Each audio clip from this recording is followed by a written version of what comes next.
मायका प्रेम। रिद्धि की सास को हर वक्त अपने मायके का गाना गाने की आदत थी। अरे बस करना माँ, मामा का ये किस्सा तो 50 बार पहले भी सुना चुका। अरे हाँ, तो क्यों ना बताऊं। तेरे चाचा तो उस वक्त हाथ झाड़ कर खड़े हो गए थे।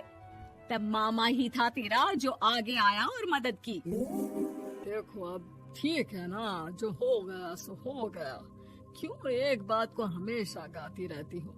अब तो बहू घर आ गई है, उसे तो सबको मान कर चलना है ना, कि सिर्फ सास का मायका ही समझेगी वो। तभी वहाँ रिद्धि आ जाती है। माँ, आज मैं घर जा सकती हूँ? माँ को मेरी बहुत याद आ रही है। शादी के बाद एक बार भी नहीं गई। हाँ तो कौन जाता है। अरे मेरी शादी के बाद जब मैं विदाई होकर आई, इतना बड़ा ससुराल मेरा, खाने वाले 10 लोग और बनाने वाली मैं सिर्फ एक। ऐसा लग रहा था जैसे सिर्फ खाना बनाने के लिए ही ब्याह किया है। वो तो मेरा भाई था, गांव से एक काम करने वाली चाची को भेज दिया जो मेरा हाथ पटाती थी, और उसको पैसा, खाना, कपड़ा, रहने के लिए कमरा, वो सब किसने दिया था? तुम्हारे भाई ने। ये मामला रोज का था। ससुर भी जब गुस्सा होते तो वो सारी बात कह देते जो उनके मन में इतने समय से चल रही थी। मेरा भाई, भाभी, भतीजा, भतीजी सब छुड़वा दिया।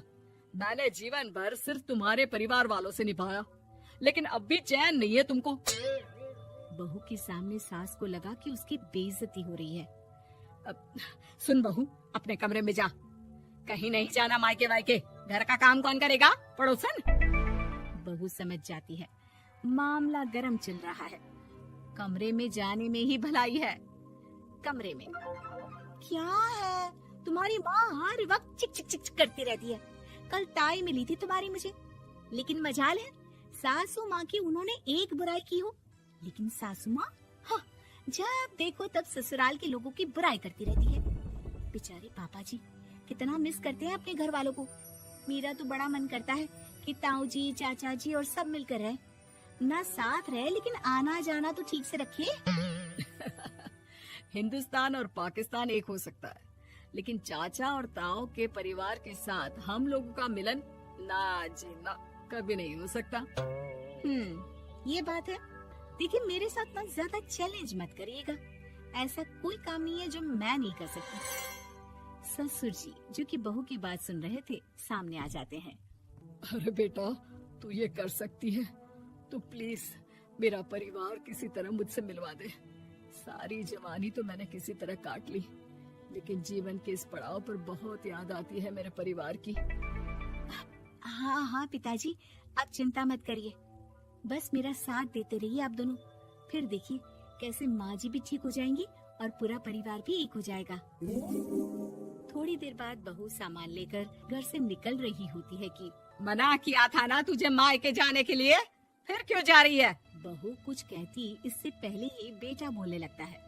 क्या है माँ, वो घर जा रही है। वैसे भी उसके माता पिता ने मुझे 10 लाख दिए तब जाकर मेरा काम शुरू हो पाया, वरना तूने मेरे लिए किया क्या है? अरे वाह बेटा, बचपन से पढ़ाया लिखाया, तेरे दुख दर्द में जगी, और आज वो लोग तुझे सही लग रहे हैं। और फिर ससुराल में लड़की खुश रहे, ये तो मायके वालों की जीवन भर की जिम्मेदारी रहती है। तो ये तुमको भी तो सोचना था ना। ताऊ जी ने पापा को पढ़ाया लिखाया, जब तुम नहीं आई थी तो पापा के लिए ताई जी ने पापा की माँ की तरह देखभाल की। अब बोलिए। अरे तू कुछ नहीं जानता बेटा, तेरे पापा को सब पता है, तभी वो उन लोगों से वास्ता नहीं रखते।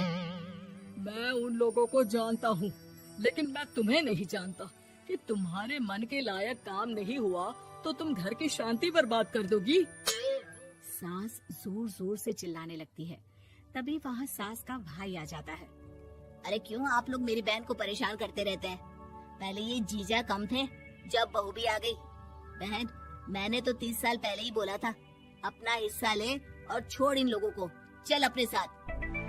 बहू समझ जाती है कि मामा ससुर की नजर किस पर है। देखा, तुम लोग मुझे अकेला मत समझना, मेरा भाई खड़ा है आज भी मेरे लिए। बहू मायके जाती है और आते वक्त साथ में एक नौकरानी ले आती है। अरे बहू, कुछ खाने को दे दे। अरे आंटी, क्यों भाभी को परेशान करती रहती हो? उनके भाई ने मुझे जिम्मेदारी दी है। किसी भी चीज की परेशानी नहीं होनी चाहिए भाभी को। जो चाहिए मुझे बोलने का। आय हाय, बहू के मायके वालों का इतना दखल। ये मेरा घर है, कोई कल का आए इसे पूरा कैप्चर कर ले, ये बर्दाश्त नहीं होगा मुझसे। क्या हो गया सासू माँ? क्यों सुबह सुबह चिल्ला रही हैं? चमेली, ओ चमेली, क्या कहा था मेरे भाई ने तुझे? अरे दीदी बहुत तेज है आपकी सासू माँ। मैंने तो बोला कुछ चाहिए तो मांग लो मुझसे। अरे निकल यहाँ से, घर को रेलवे स्टेशन बना रखा है, जो देखो वो घुमा जा रहा है यहाँ से वहाँ। ये कहीं नहीं जाएगी। ये जाएगी तो घर का काम कौन करेगा? मैं। हाँ, और क्या करती हैं बहुएं?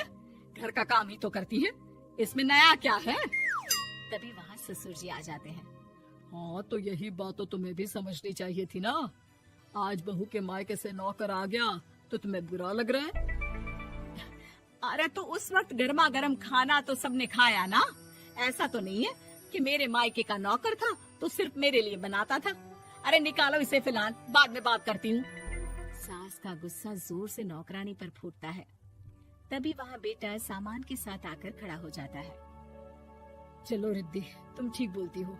मेरी माँ को तो हम लोगों की कोई फिक्र है ही नहीं, ये तो सारा दिन सिर्फ अपने बारे में सोचती है। और देखिए, मैं अब से कह रही हूँ कि अब से इस घर की तरफ आपको देखना भी नहीं है। नहीं आना आज के बाद इन लोगों से मिलने। हाँ हाँ, बस कभी कभी दिन में 2 बार मिलने आ जाओ। नहीं, बिल्कुल नहीं। ससुर झूठा नाटक करते हुए। मेरी बीवी ने मुझे मेरे ही परिवार से दूर कर दिया, आज बहू मेरा इकलौता बेटा दूर कर रही है। हाय, कैसे जीऊंगा मैं?